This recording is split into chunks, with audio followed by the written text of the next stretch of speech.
Good day, and welcome to this presentation on enhancing recycling efforts. Today, I will be exploring a range of strategies designed to improve recycling behaviors and to promote environmental sustainability. So, my journey begins with a study titled Evaluating Increased Effort for Item Disposal to Improve Recycling at a University.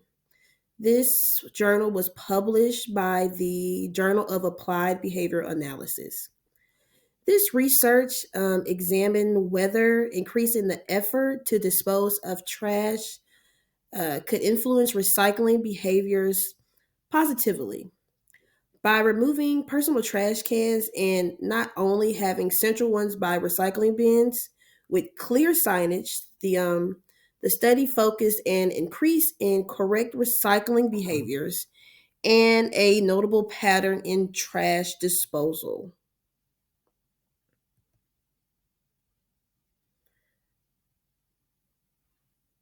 So, in this literature review, I expanded my understanding. So, the first person was Chen et al. In 2018.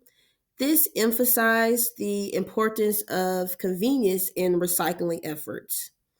The Reynolds article was highlighted educational campaigns and sorting facilities and effective tools.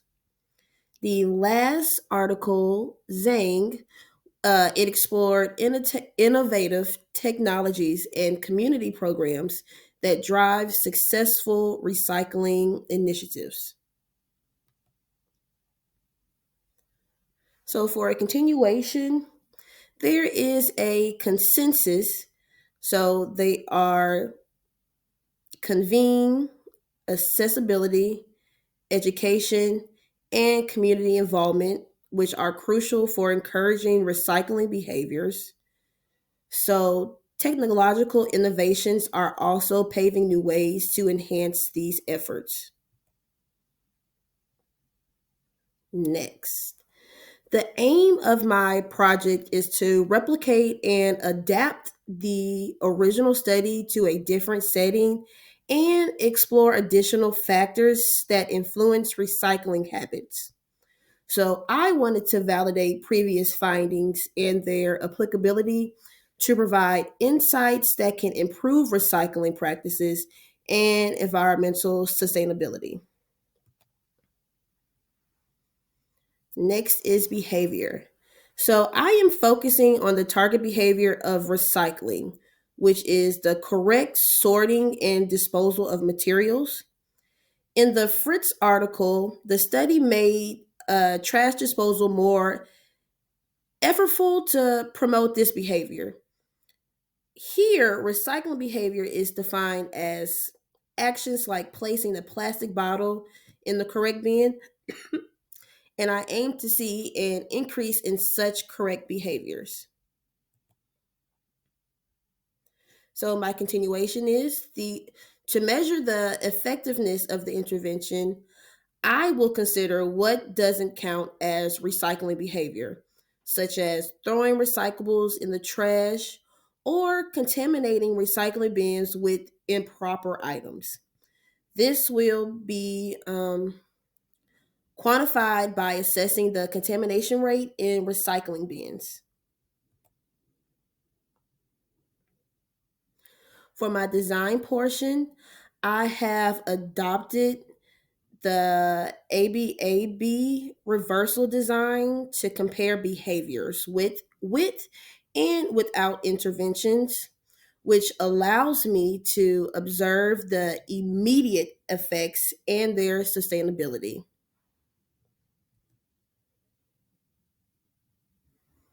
So, in this phase, I dug deeper into the study structure, which is the ABAB reversal pattern, which is instrumental in contrasting behavior with and without the introduced interventions. The initial baseline documents current recycling behaviors, which followed by an intervention phase where environmental changes are implemented to promote recycling. Then that is followed by a second baseline, which observes behaviors post intervention to assess the removal's impact.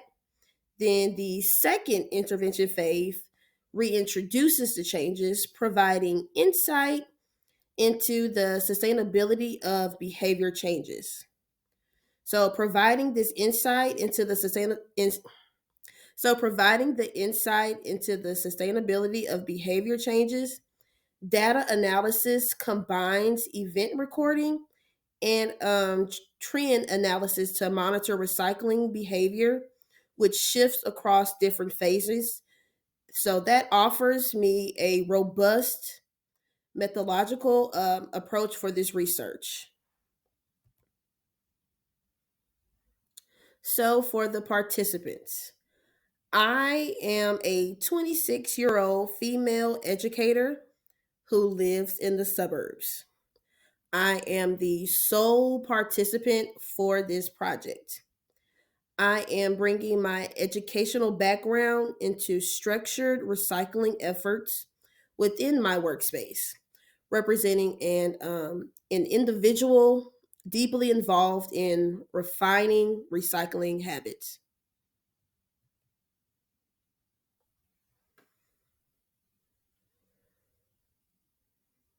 So the setting was taking place in my classroom.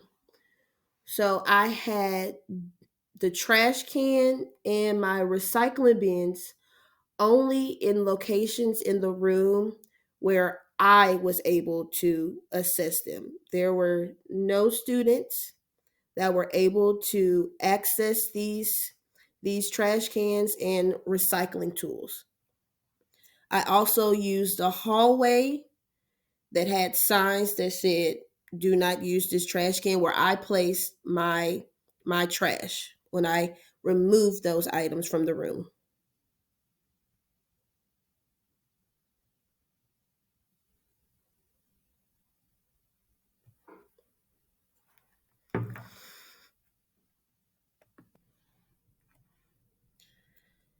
So next for the materials. In the materials part of my study, I focused on several key elements to facilitate effective recycling practices. Firstly, I addressed a variety of recycling materials such as paper, plastics, glass, and aluminum when needed. To ensure efficient segregation, I also implemented a color coded sorting system with labeled bins. That there facilitated the separation of different types of recyclables. Additionally, tailored educational resources will be provided to enhance my participant understanding of recycling processes and proper sorting practices. My project emphasizes the significance of sustainable practices, underlining their role in waste reduction and environmental conservation through proactive recycling, which furthermore, I adopted a waste reduction strategy to encourage a more environmental approach to consumption.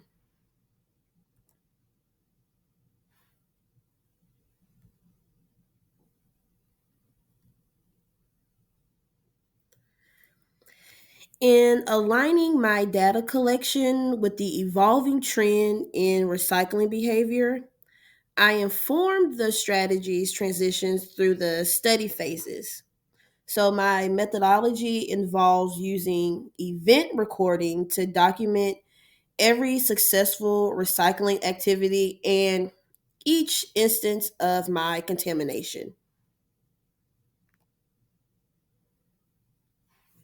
So, in the baseline phase, my main focus was on meticulous data collection. So I replicated the original study setup with trash cans no more than 5 feet from my desk, and provided very clear signage and recording the types of materials recycled and the initial rates of the contamination. Next, for the intervention part of the project, I removed personal trash bins from the workplace, and I was able to leave only centralized trash disposal next to my recycling bins with new signage. So I was able to test that hypothesis of increased efforts leads to more accurate recycling behavior.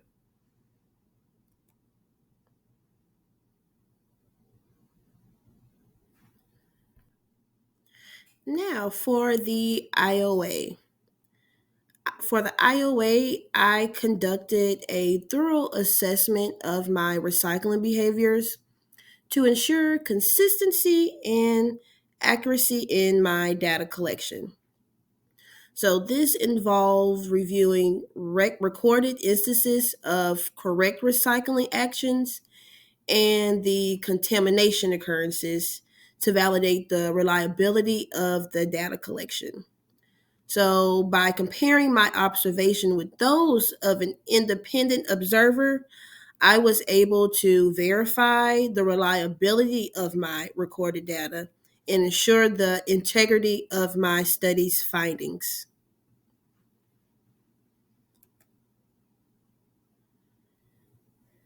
Now, to my treatment integrity. So, to ensure treatment integrity, I did use video recordings to verify recycling actions and the accuracy of my self reporting. This method allowed me to have a more precise assessment of my adherence to the recycling protocol outlined in my study. So, by cross verifying with the video evidence with self reports, I was able to maintain a high level of confidence in the reliability of my data.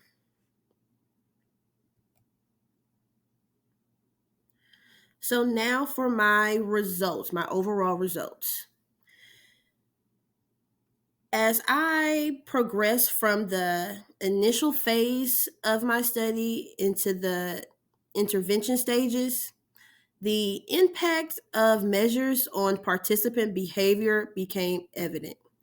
The implementation of targeted educational modules, um, combined with real time feedback on recycling efforts, contributed to a discernible shift in participant actions. This shift not only highlighted the efficiency of my intervention strategy, but it also underscores the potential for educational incentives to drive significant environmental behavioral change. So, this is the continuation of my overall results. So, the quantitative data gathered from further substantial observations, I was able to reveal a big change in the behavior.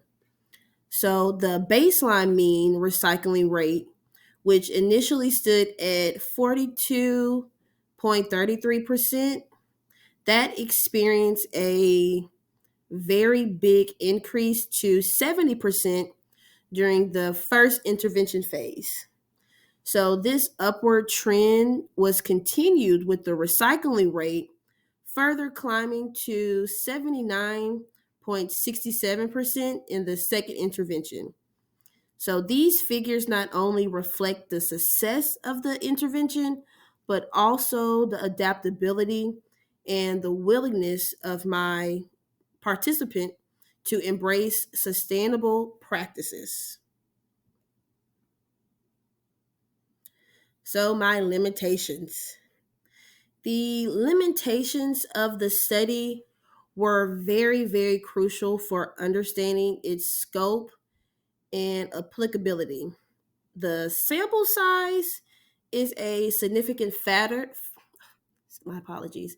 It was a significant factor with findings derived from a single individual, which was me, which may not be a mirror or a large population behavior. The specificity of the interventions also means results may not translate to a different setting or population, which cannot be comparable interventions and monitoring. In the individual behavior and the environmental influences, those were not controlled and could affect the outcome.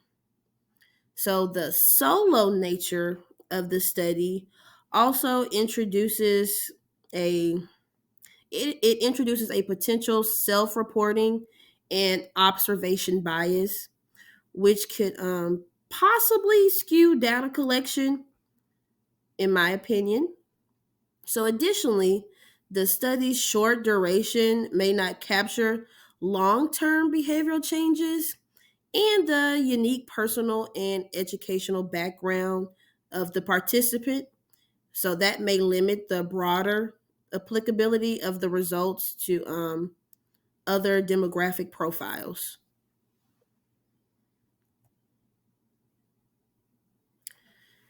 So, for conclusion, the study demonstrated a marked increase in recycling rates through a strategic intervention.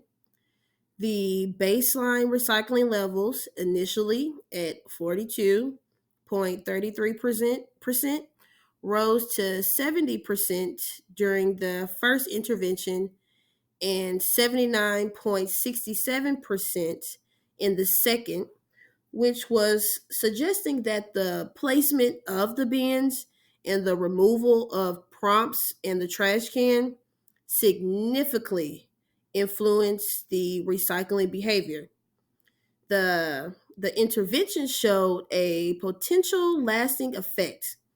So, with recycling rates remaining higher even during the second baseline phase, the variability in recycling rate was lowest during the baseline 2, which was 4%, and the highest during intervention 1, which was 10%, which indicates the intervention's impact.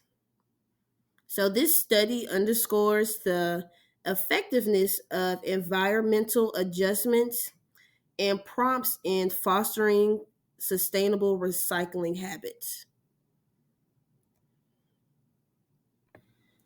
So now let's take a moment to acknowledge the sources that contributed to this study. The reference slide includes a list of the scholarly articles and the materials referenced throughout the presentation. These sources provided the foundation for my research and supported the conclusions drawn from the study. So each citation follows the APA style format to ensure proper attribute my apologies attribution and academic integrity.